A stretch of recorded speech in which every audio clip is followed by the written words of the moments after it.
Quand les interventions policières au sol ne suffisent plus, la police prend les airs face à la violence des bandes, qui a encore fait 2 blessés graves hier soir dans le Val-de-Marne. Les policiers dégainent une nouvelle arme, l'observation aérienne. Et vous avez pu monter dans leur avion à leur côté. Justin Morin, bonjour. Bonjour. Vous avez donc survolé la région parisienne avec ces policiers spécialisés dans la lutte contre les violences urbaines. Alors dites-nous, qu'est-ce qu'ils voient depuis le ciel et comment peuvent-ils agir ? Eh bien, à bord de ce petit avion de 4 places, on a survolé tous les quartiers sensibles de l'Essonne. Étampes, Évry, Grigny, Corbeil-Essonnes, Épinay-sous-Sénart. Et ce jour-là, il y a eu le signalement d'un début de rixe près d'un lycée de Brétigny-sur-Orge. Là, à 300 mètres d'altitude, l'avion vire sur sa droite. En dessous de nous, on voit très vite des groupes de jeunes courir dans plusieurs directions. Depuis l'avion, les policiers guident les équipes au sol. David, ça court, il y a du monde en bas, ça court. Côté du stade, quinzaine d'individus habillés en noir. On a des équipages au sol là, tout au bout, il y a les individus. Et il se barre. Ça part à droite. Voilà, c'est bon, ça se barre dans les jardins. Derrière les collègues. Stop pour les collègues en bas. Stop, c'est bon, c'est ce groupe-là. C'est vraiment le jeu du chat et de la souris là. Oui, mais l'avion donne clairement un coup d'avance sur les bandes au sol. Une fois au sol d'ailleurs, Patrick, l'un des 2 agents, m'a expliqué que leur action a permis d'éviter les répliques. Manifestement à Brétigny ça s'est bien fini puisqu'il n'y a pas de blessés, il y a eu des contrôles, des interpellations, voilà on a fait ce qu'on a pu. Vous avez des unités qui vont chercher à prévenir ce genre de fait là.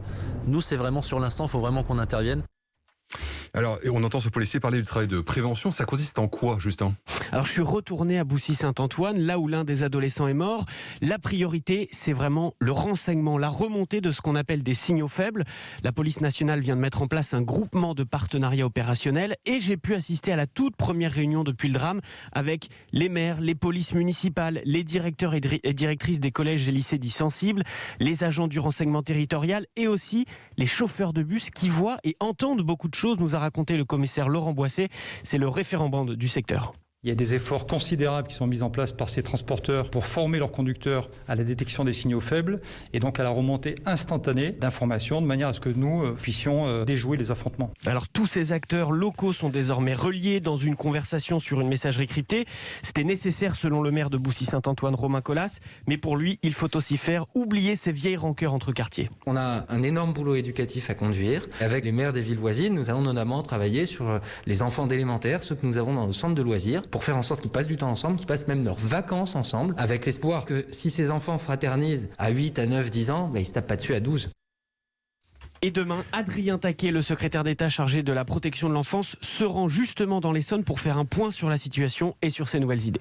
Merci Justin Morin pour ce dossier complet, donc aux côtés des policiers qui luttent contre les violences urbaines. Incroyable d'être à bord avec les policiers à bord de cet avion. Bien sûr, vous retrouvez ce dossier complet en ligne sur europe1.fr, en ligne et en images.